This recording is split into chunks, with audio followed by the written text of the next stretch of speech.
Annabel felt it again, that eerie, suffocating humidity. The air clung to her skin in a sticky, oppressive way that made her feel heavier with every breath. She was in a line, moving slowly behind her fellow sisters in arms. Their steps fell in rhythm, boots thudding softly on the damp boards beneath them. The mood was bright for most. The other girls chatted and laughed, showing each other their newly issued uniforms for graduation. Annabel stayed silent. She had walked this path before. She knew exactly where it ended. The small house near the Capitol waited ahead, as it always did.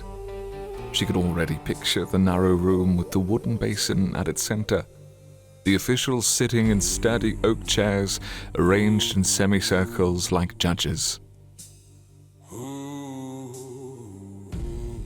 The girls, oblivious, smiled at the sight of the waiting officials. To them, this was an audience gathered to honor their success. To Annabel, it was the first act of a ritual she could not escape. She glanced down the line and saw Commander Volga, the top graduate of the Banshee Corps. Her uniform was immaculate, the tricorn hat perched perfectly on her brow. Then Volga, the girl who had trained beside her. The calm and laughter was gone. In her place stood a figure with gritted teeth and eyes brimming with bloodlust. And thus we commence the ritual of the Banshee Corps, where strength and power are forged in the depths. She barely noticed Volga being led to the basin, kneeling with rigid defiance. Nor did she notice the bottle that was dumped into the water, giving it a sickly blue haze. The guards forced her head under. Volga thrashed with a strength that dwarfed them, water splashing against the wooden rim. When they finally pulled her up, blood streamed from her mouth and eyes as the tainted water clung to her skin. Her scream was unlike anything Annabel had ever heard. It was mournful, powerful, and utterly crazed. The officials flinched in their chairs, trying in vain to block the sound with their hands. One by one, the rest of the girls followed. Each tried to resist, but the further down the line it went, the worse the panic became. Some fought so violently they needed to be pinned by 2 or 3 men. Annabel knew what was waiting for her at the bottom of the basin. She had known since the first step into this stream. But her dreams never let her resist. They carried her forward like a prisoner in her own body. Her turn came. They forced her forward. Her face broke the surface, and the world became muffled and cold. Her breath bubbled in the dark. A low, strange hum vibrated through the liquid, pressing against her skull.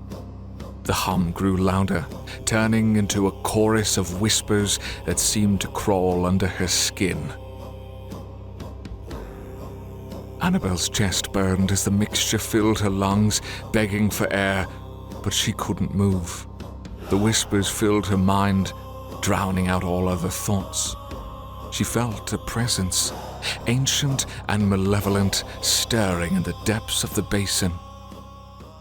And then she awoke, gasping for air, heart pounding in her chest, the echoes of the whispers still lingering in her mind. It was just a dream. Just a dream.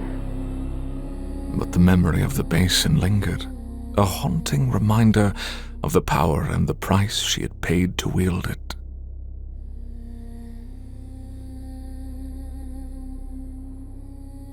Annabel was perched at the counter, a tattered blanket draped over the scarred wood, her rifle resting atop it like a sentinel. She had a handful of spiral bullets set aside in the corner of her work area, meticulously cleaning the internals of her weapon with a dry brush. The room was dimly lit, the few candles flickering and casting long, dancing shadows across the walls.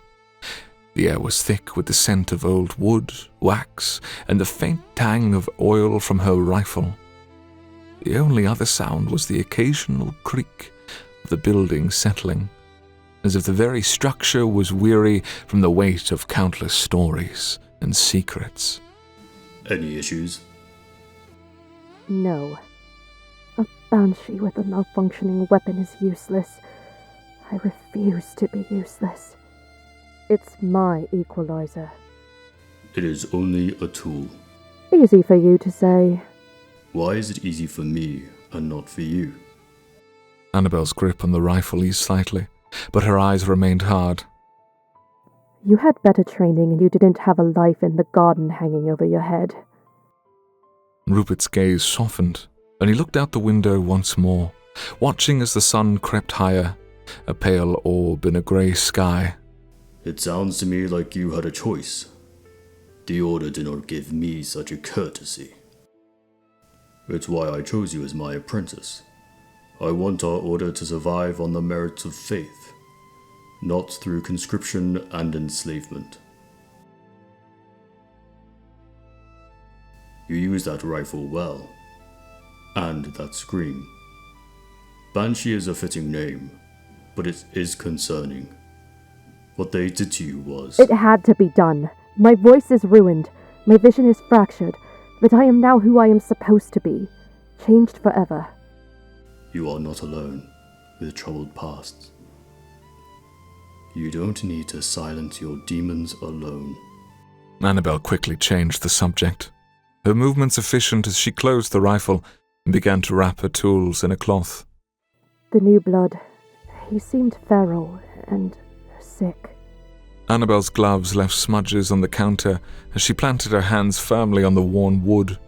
Her mind was elsewhere, replaying the events of the previous day, the image of the feral creature etched into her memory.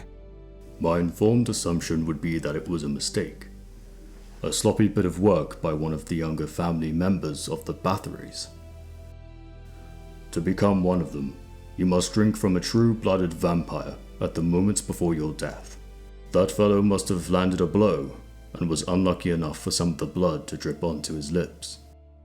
It isn't easy to hurt one, let alone make them bleed without training. We should make Rostovka by midday. You heard her, Jeremias. It's time to go.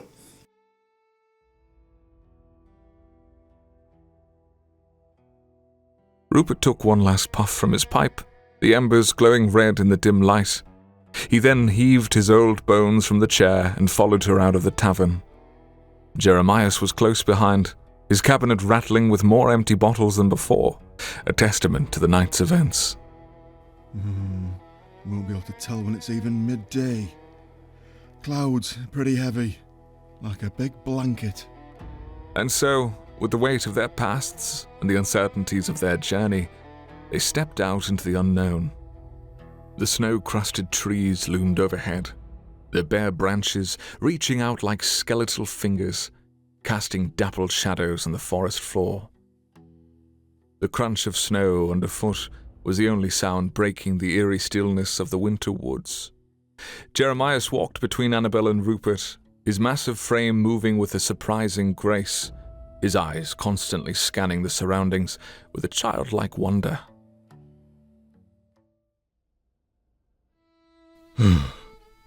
You know, when I were a young'un, Ma and Pa always said I was simple. Too thick to understand, they'd say. Like my brain was made of stone, you see. They'd laugh at me. They'd laugh real hard when I'd mix up me potions. They never saw what I did with these little gifts from nature. That must have been tough, Jeremias. Having folks laugh at you like that. It was. Made me feel small. A daunting feat to make someone like you feel small. Like I wasn't worth nothing. But then, I found my potions. Started mixing things. Not by remembering fancy words or numbers, but by how they tasted, smelled, looked. Tasted? Dangerous craft you have. Jeremias puffing out his chest, giving his stomach a hearty slap. Strong belly, ma'am. See this here? It's got a taste, you know. A taste of the earth, all rich and damp. And the smell?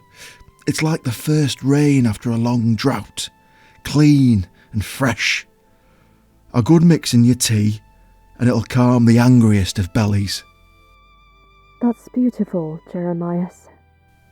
Aye, it is. But back then, Ma and Pa, they didn't see it that way. They just saw a boy who couldn't do nothing right. But I kept at it, kept mixing and brewing, learning by taste and smell and sight.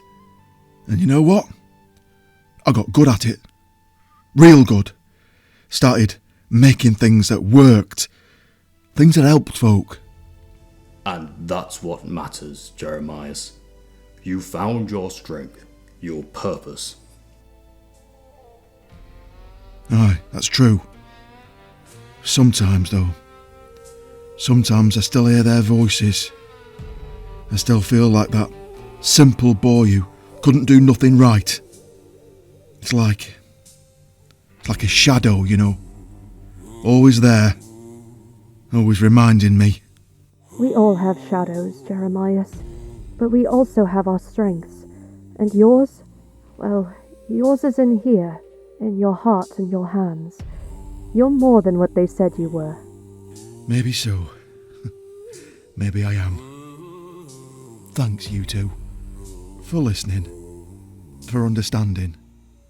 It means a lot.